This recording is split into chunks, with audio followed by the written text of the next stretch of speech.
Delays put students at risk of sexual exploitation. Now, the Commission for Gender Equality presented a report to the Commission indicating that sexual harassment is increasing in higher learning institutions. And of course, this has been quite a big concern, thinking about the fact that, even some of the students may find themselves vulnerable without a place to stay. And if you've seen in some of the reports, NSFAS also admitting that it is, trying to address this particular issue and is aware of what exactly is going on. But at the same time, you look at the fact that this also has an impact on the safety of students themselves and also just, their learning capabilities, their abilities to be able to do what they're in these institutions to be able to do in the first place. Now, this is an institution, you think about NSFAS and the problems that it has had over time.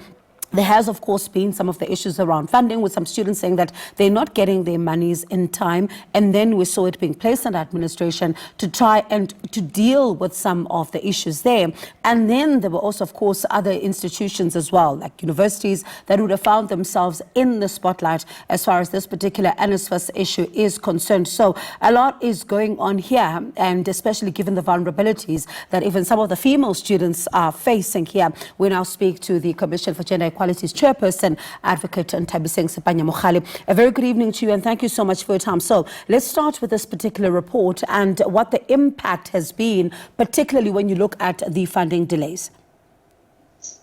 The findings are disturbing in the sense that they point to what we have always known, that female students in campuses are vulnerable. But what is most disturbing is that they are vulnerable despite the measures that have been put in place by government to assist them. For example, your NSFAS. The delays that are associated with NSFAS payments are an added burden on female students in particular. We found that a lot of them are unable to afford accommodation before the payments by NSFAS, and therefore go for the cheapest accommodation in some of the most dangerous areas in the vicinity of the university, or sometimes even very far away. A lot of them compromise to buy teaching aids, including your textbooks and computers and all of that, because of lack of funding. And they are actually exploited at two levels. At the level of senior students who are in your SRCs and other leadership roles within faculties and the university broadly, as well as staff. So it actually is a very disturbing situation. And one would have seen some reports suggesting earlier this year that some of them may even be put in a position where there could be those who, just come and ask for sexual favors if they're not able to pay their rent in time. Were you also able to find that there is this that is potentially still happening? Yes, we have found that, but that is not, I need to point out, it's not only a trend associated with students, it has become a trend with regards to rentals across the board, where people, because of losing their jobs and etc., the landlords are now exploiting them in that way. But students also are experiencing that.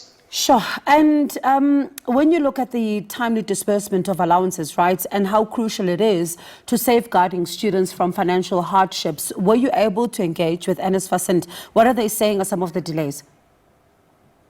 They are trying to deal with the delays, but only next week are we going to be sitting down with them around the table and say, tell us what you actually are doing. But we have proposed certain measures, including the fact that good, reliable, safe accommodation has got to be part of a quality education ecosystem. You cannot say, I'm going to teach, but how those students come to school, how they learn and where they live has got nothing to do with us. It is not our core business. Once your core business is education, it actually is saying the entire ecosystem of education. The education has got to find an enabling environment that institutions of higher learning, even at lower levels, are supposed to create. So NSFAS and government needs to go back to the drawing board and reintroduce providing accommodation as part of quality education imperatives. That has got to happen.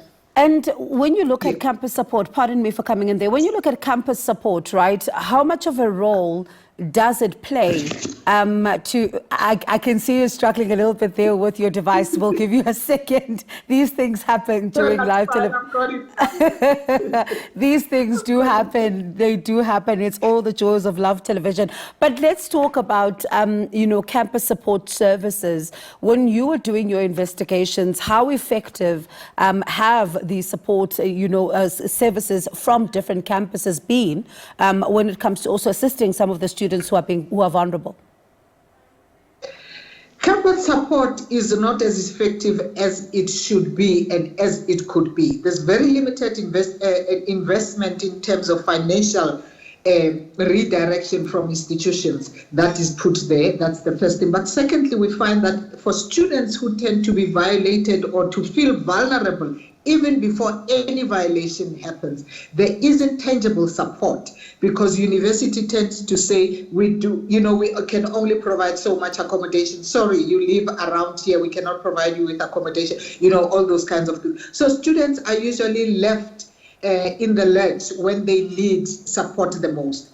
But those who are then violated as a result of this vulnerability do not get the mental health support that they ought to be getting from the university. They do not get the legal support that they ought to be getting. You find that students are made to write examinations despite what they are going through.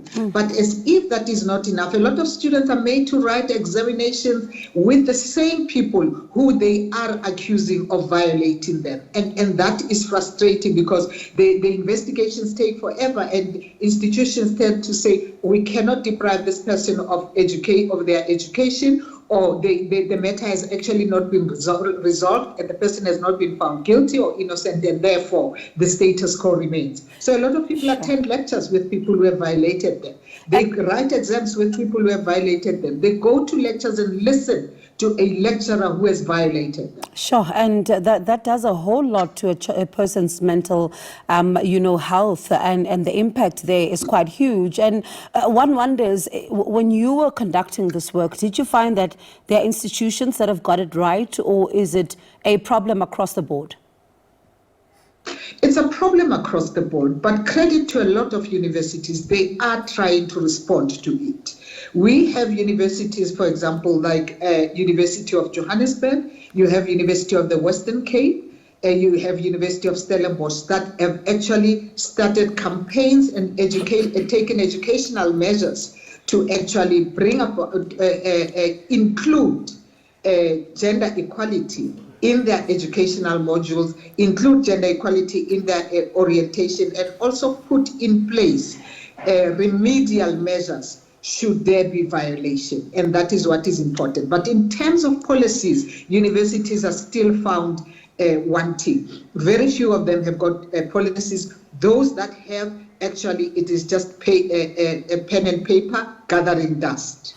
So there isn't sufficient implementation, there isn't sufficient financial investment to bring to life the right to protection. And keen to hear your thoughts when you've met with NSFAS as to what happens now and how then is this going to be resolved. So hopefully we get to speak again next week. This is a very important, issue. Thank you so much for chatting to us. Appreciate your time. That was the Commission for Gender Equality Chairperson, Advocate Nthabiseng Sepanya-Mogale.